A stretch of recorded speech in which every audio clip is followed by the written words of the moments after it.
From the PSIA-AASI satellite studios in Hood River, Oregon, I'm George Thomas, and we are on with Brian Donovan, team member. Brian, where are you checking in from? I'm checking in from Southern Vermont tonight, George. All right. Well, we are kind of continuing on a theme that we started about a month ago, and we're going to keep on going with this throughout the season. The good, the bad, and the maybe let's not try that again. Yeah, I think the good, the great, and the let's not try that again because nothing we ever do is bad per se, but we can always have some opportunity to get a little bit more polished or a little opportunity for improvement, I suppose. I like that outlook. So, what are we going to work on polishing tonight, Brian? I think we're going to work on polishing, intent and kind of dig into the root of how we can teach better lessons and ultimately how that can help us as we move to certification. But sometimes I think we see these ideas in magazines, or we see them in manuals, or we see a trainer try something, and when we go to replicate it ourselves with our students or with our peers, sometimes it falls flat on its face. And I think that there's only a couple of key details that are missing when that happens. And I think we'll kind of talk through some reel of where some opportunities to really knock it out of the park with our students are, and why it maybe didn't go so well one of the times we tried it before. So yeah, just kind of continuing to build off of real life examples of things that are going to help make our lessons more successful and more fun and more engaging, and to help build towards certification as you get more experience teaching lessons. I love this, Brian, because that it just happens all too often where you're like, oh my gosh, this sounds like a great idea. I'm going to use that. And boom, right on the nose. And not in a good way. Yeah, and again, the intentions are there, and sometimes it just we go, man, I thought that was going to work, and looking back and unpacking maybe what happened and learning from it and understanding it is going to help us to just be that much better the next time we try something. So yeah, I'm excited about this one. So, how can we put things that we learn into play and maybe safeguard against falling flat?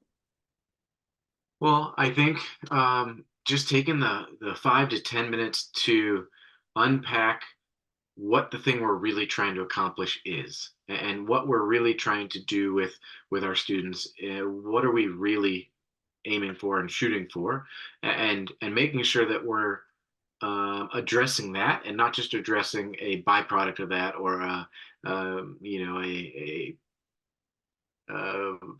just a aftershock of what we're really trying to get to. And I'll use real examples. I think that'll speak to it, George. So many times when we're trying to share something with our students that's going to help their progression on their skis or snowboards, um, we are so excited to share it because we see an opportunity where it's going to impact their sliding. And a lot of times what I see with instructors is we're really good at describing the what, and this is the thing that's going to really help you feel more confident. This is the thing that's going to help you navigate those trees or those bumps, or to make that turn and feel like you're controlling your speed. And we talk about the what, and the what is phenomenal and fantastic, and usually what our students need. But a lot of times what I see instructors forget is just how important the how and the when are to that what. And this is what I mean is I don't think there's malintention by describing the what, because the what's probably really important to our students. But if we say, hey, we want you to get up on a little bit higher edge angle, that's great. That could be the thing that our student needs. But our student, maybe there's too much open for interpretation with that, and they need to understand how. What do they need to do with their body to make that happen with their gear, and they need to understand the when do they need to make that happen so that they get the most bang for the buck and they get the most performance out of their gear. And so this is just an example of, make sure that the thing you want to share with them is the what, but the what by itself is a little hollow, and just has opportunity to have so much more impact if you use the how, meaning what does the body need to do to get that performance to occur, and the when are they really trying to accomplish this. And I see this both in lessons with students, and I see this at certification assessments when instructors are so excited to share all the knowledge they have, and they forget to just break it down into what are the nuts and bolts, and the how and the when, I think, are the easiest to glaze over and forget to share with our students or our peers when we're teaching clinics and going through certification. So that would be one example, and we can get into a whole lot more just like that. Well, I want to pick on something that you said in one of your first sentences when we started. And I think that can really help guide us to what you're talking about. You said we need to meet the students where they are. And I hear that, but how do we do that? And make the time to find out where that student actually is coming from. Where are they?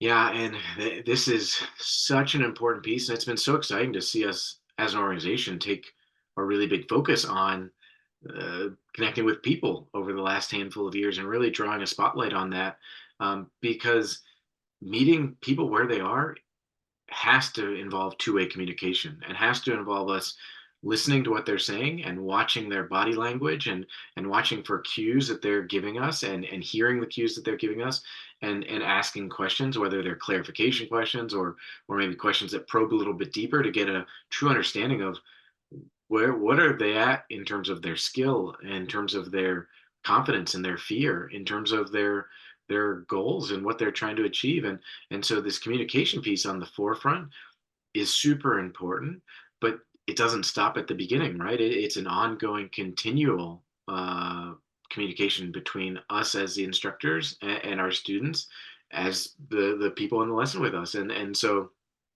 continually checking in and looking for uh, language and body language that confirm what we're hearing and seeing from them and help us understand where they are so that we can have the most impact for them. And so communication, and not just being me talking to my students, but me listening to my students just as much as I'm talking, if not more, is super important.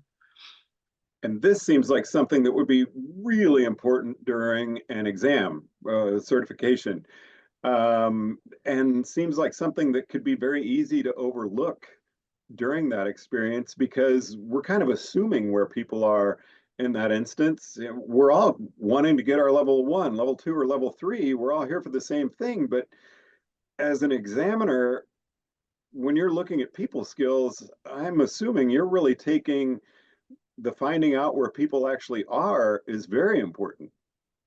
Yeah, George, that's a great question. And one of the things I see quite often at level two and level three assessments, especially as we've made this shift over the last handful of years to coaching peers at the level two and level three, across the country and all the regions, is I see a lot of times people are so anxious to start their teaching segments that they just pick, almost out of the air, a jumping off point, and without kind of engaging with the students or their peers in this setting at the assessment, and really having that, taking that time to assess where people are with their understanding and their skill of what you're going to experiment with and what you're going to practice, helps you to have a way more accurate and a way more relevant jumping off point to the lesson, which will make it so that you can actually achieve peer-to-peer coaching. And I'll go a level deeper, is a lot of times at an assessment, maybe you get 30, 40 minutes to teach your peers. And I've given folks feedback that, you started at a skill level that was below the group, and it took some time to develop so that you're able to actually give relevant feedback and relevant coaching to the people in the group, and spending a couple more moments at the front end to establish an understanding of where they are in their own experience and their own knowledge would have helped you pick a more relevant starting point, which would have helped you get to the meat and potatoes of your lesson sooner.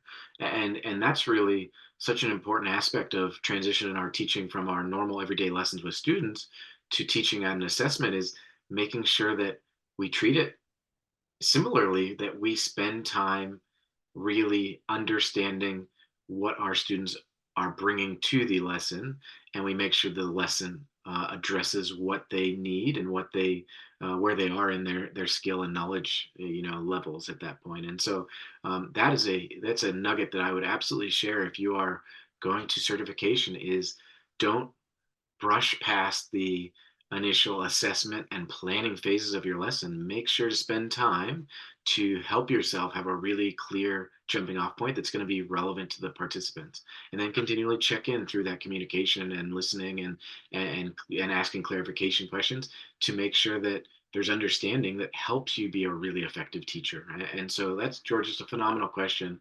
And I think we're so in a rush to get to show all of the knowledge we have, but that knowledge will be so much more impactful if we spend a little bit more time in the assessment and planning at the beginning. Well, you're really making me think of a conversation I had with Angelo about the expert trap going into a lesson where it's like, I know what you need. I know, and that can be so easy to get into. And I think of that same thing, as a trainer going in to lead a certification training. Well, I know what you need right now, Brian, but I don't. You are your expert. I'm not your expert.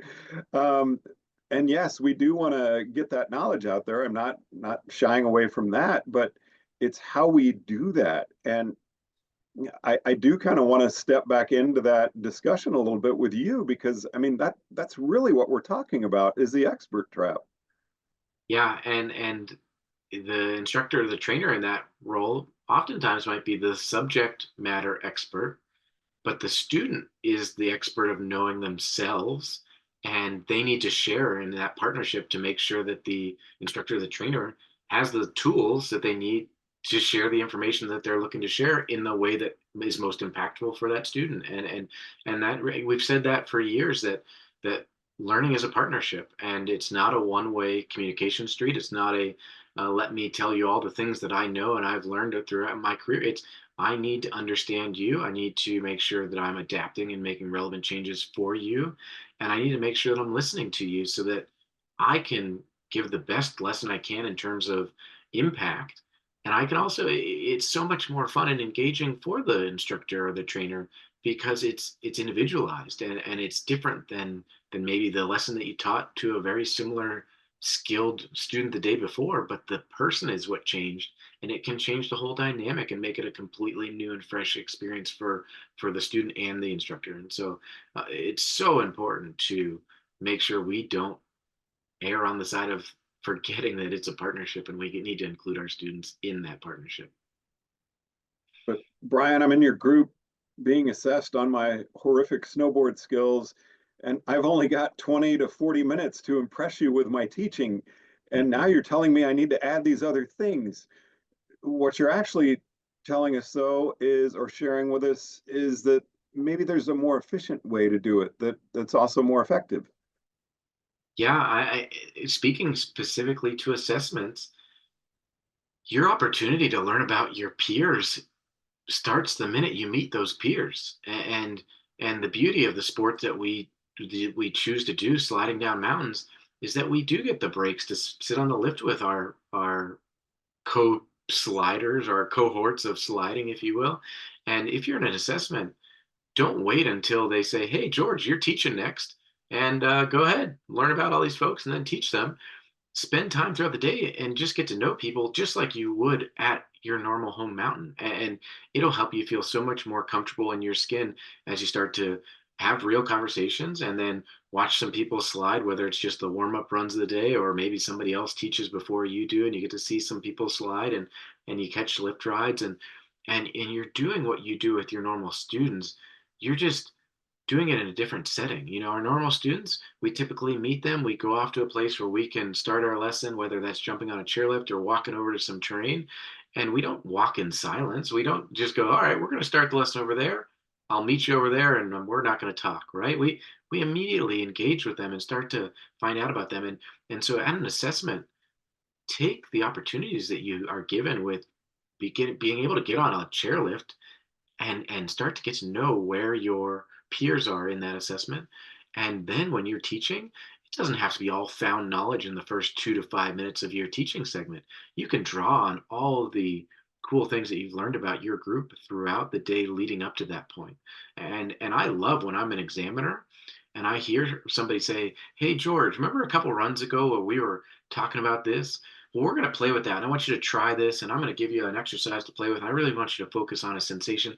And that's real. And when I look at assessments, the more we can simulate real teaching and real peer-to-peer interaction, the more real learning can actually occur, and that's what the examiners are able to assess, and that makes the everybody's job so much easier, the candidate who's teaching and the examiner who's assessing that teaching happening. And so I highly encourage you to treat your assessment environment similar to how you would treat a group lesson, and get to know the people in your group and watch them slide, and try to understand them and listen as much as you talk to them, and be genuine about it. And I guarantee it's going to help you in your teaching segment draw on real information that is relevant to real people. So I'm really excited. Rocky Mountain PSIA-AASI's season kickoff is coming up in about a month. And yay, I'm going. But hearing you talk about this, it's 2.5 day clinic. And you're totally in a clinic atmosphere. It's a really great experience. I encourage everybody to go. But you're giving me the thought here that you actually could attend something like that and maybe practice some of these skills when you're at an event, um, where you're not saying, or I'm not saying, well, Brian, you need to do that. But we're really learning and working on some people skills that could be very advantageous for us to have and maybe get some practice with before going into an assessment or before teaching our first lesson of this upcoming season. Yeah, George, that's you never cease to amaze me with how well you connect dots and just make it seamless to kind of talk to this. And you're absolutely correct. Anytime I'm on snow with other peers, I can think and I can practice through how I would go about having conversations and learning about my peers and my friends and my newfound cohort, and then watching them slide and asking questions about their experiences that led up to that day, and what they're thinking about when they do different things. And I can be doing MA, and I can be doing assessment and planning as though I was going to teach a lesson later in the day. And I can also be, if there's an environment where it's been spoken about and talked about, and it's a safe environment to share feedback, potentially even share feedback with people, not in a manner where I'm taking the group for 40 minutes at a stretch, but just in a chance where, hey, can I follow you, and I'm going to try to make the turn. Oh, and then you kind of feel something that that you might be experiencing following someone else down the mountain, and you say, do you notice this in your boot when you're doing that?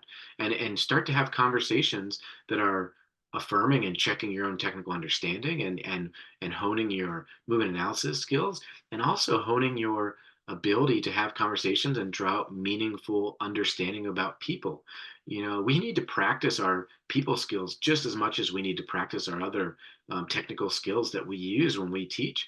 And being in a clinic, in and doing it in a way that's genuine and not very contrived, in the sense of, don't go into the clinic and be like, all right, where are you from, what do you like to do, what's your favorite scary movie. But no, like in genuine, how you would hang out at a party and get to know people. If you go in and do that and practice those skills, it's absolutely going to translate to being more comfortable in your own skin at an assessment. And so I absolutely encourage us to always be thinking about how we can develop our professional skill set and the whole realm of that skill set, not just the sliding on snow part and not just the teaching part. Brian, anything you'd like to add in conclusion of part two of the good, the great, and the maybe let's not try that again? I think the only thing I'm going to add is that we're going to really try to make this a regular occurrence. And George and I have talked through some topics that we've seen, and we want to make it relevant to what actually happens when our boots are in the snow with our students. What really happens when our boots are in the snow and we have those nerves as we go to an assessment. And we're going to attack this from multiple angles. We're going to publish some backup information to support these episodes on the podcast in 32 degrees. And we really want to support our instructors and our locker room compatriots to just always understand what we did and how we can continually look to make it better and to improve upon it and to learn from our experiences. And so stay tuned. I'm really excited about this series, and I'm really excited to get to talk in person with George and to share some things in writing in 32 degrees. So thank you for sliding, and thank you for teaching, and thank you for growing. George, this is a great episode. Thank you. Brian Donovan, thanks so much for joining us on First Chair. Always wonderful chatting with you. Really appreciate you taking the time. Thank you, George. From the PSIA-AASI Satellite Studios in Hood River, Oregon, I'm George Thomas.